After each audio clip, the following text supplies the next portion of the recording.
नमस्कार। आज हम प्रशुल्क के बारे में अध्ययन करेंगे।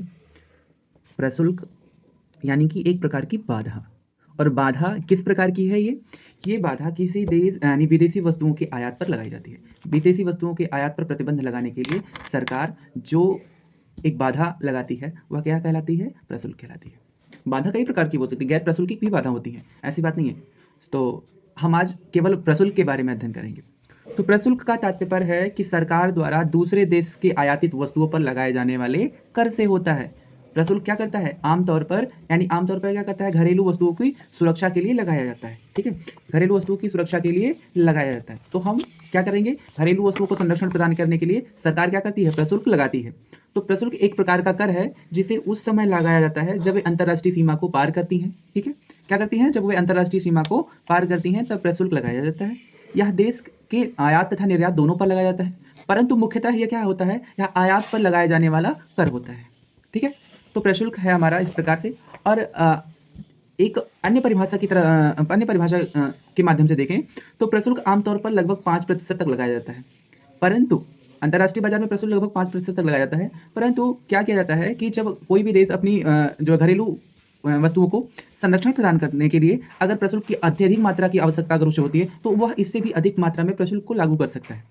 प्रशुल्क के विभिन्न प्रकार हैं। प्रशुल्क को कई श्रेणियों तथा उप श्रेणियों में विभक्त किया गया है।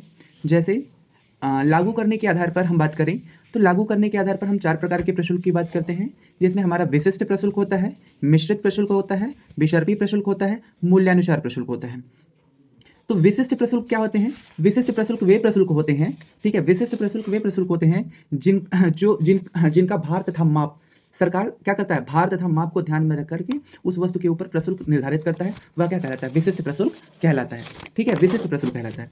और मूल्यानुसार प्रशुल्क क्या होते हैं? कि मूल्यानुसार प्रशुल्क वे प्रशुल्क होते हैं जो सरकार क्या करती है? वस्तुओं के मूल्य के अनुसार एक निश्चित मात्रा में क्या करता है? कर लगाता है, वह क्या होता है? मूल्यानुसार प्रशुल्क होता है। ठीक है, मिश्रित प्रशुल्क क्या होता है? सरकार क्या करती है? मूल्य यानी विशिष्ट प्रशुल्क तथा मूल्यानुसार प्रशुल्क की संयुक्त सूची बनाती है, और उस सूची के अनुसार क्या करता है? सरकार क्या करते हैं कि व्यापारियों को क्या करते हैं? व्यापारियों को जो है कर को चुनने के लिए स्वतंत्रता दी जाती है कि आप किस आधार पर, कौन सी कर की दर पर आप कर देना चाहेंगे? विशिष्ट प्रशुल्क की दर, विशिष्ट प्रशुल्क पर या मूल्यानुसार प्रशुल्क की दर पर। तो इसकी उन्हें छूट दी जाती है। ठीक है, तो ये क्या होता है? मिश्रित प्रशुल्क होता है। अब एक क्या होता है? विसर्पी प्रशुल्क क्या होता है? विसर्पी प्रशुल्क वह प्रशुल्क होता है जो वस्तुओं के मूल्यों, ठीक है, यानी जो वस्तुओं के मूल्यों के साथ साथ परिवर्तित होता रहता है। ठीक है, वह क्या होता है? विसर्पी प्रशुल्क होता है।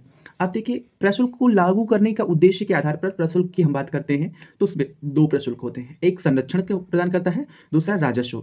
जब राजस्व की बात करते हैं, राजस्व प्रशुल्क तब लगाया जाता है जब सरकार उसका उद्देश्य क्या होता है? सरकार की आय में वृद्धि करना होता है। ठीक है, यानी कि वह प्रशुल्क जो मुख्यतः सरकार के लिए अधिक राजस्व प्राप्त करने के उद्देश्य से लागू किया जाता है उसे हम क्या कहते हैं? राजस्व प्रशुल्क कहते हैं। ठीक है, अगर हम संरचनात्मक, इसके बाद जो हम बात करेंगे संरचनात्मक प्रशुल्क की बात करेंगे, तो संरचनात्मक प्रशुल्क का तात्पर्य होता है कि जब हम क्या करते हैं? किसी देश की वस्तुओं को हम संरक्षण प्रदान करने के लिए जो प्रशुल्क लागू करते हैं तो वह क्या होता है? संरचनात्मक प्रशुल्क होता है। जैसे हम बात करते हैं जब अंतर्राष्ट्रीय बाजार में जब गला काट प्रतियोगिता चलती है, यानी कट थ्रोन कंपटीशन चलता है, तो उस समय क्या करता है? सरकार अपनी घरेलू उद्योगों को संरक्षण प्रदान करने के लिए कर की मात्रा में वृद्धि करता है, यानी कि विदेशी वस्तुओं पर कर लगाता है, तो वह क्या कहलाता है? संरचनात्मक प्रशुल्क कहलाता है।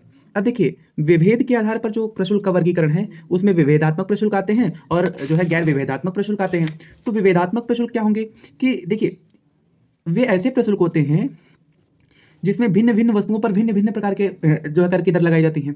ठीक है, कर की दर भिन्न-भिन्न प्रकार की लगाई जाती हैं। ठीक है, अब जैसे क्या करते हैं हम कि जो वस्तु के, यानी कि वस्तु किस देश में उत्पादित हुआ हो, इस बात को ध्यान में रख के अगर हम प्रशुल्क लगाते हैं तो वह क्या होता है? विभेदात्मक प्रशुल्क होता है। गैर विभेदात्मक प्रशुल्क वह प्रशुल्क होता है जब हम वस्तु की उत्पत्ति के देश को ध्यान में रखे बिना एक समान से कर लगाते हैं तो वह क्या होता है? गैर विभेदात्मक प्रशुल्क होता है।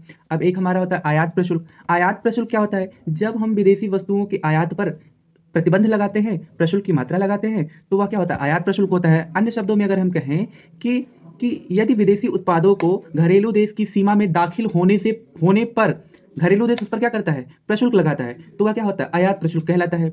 और निर्यात प्रशुल्क क्या होता है? यदि घरेलू देश के उत्पाद को देश की सीमा को छोड़ने से पहले उस पर क्या होता है?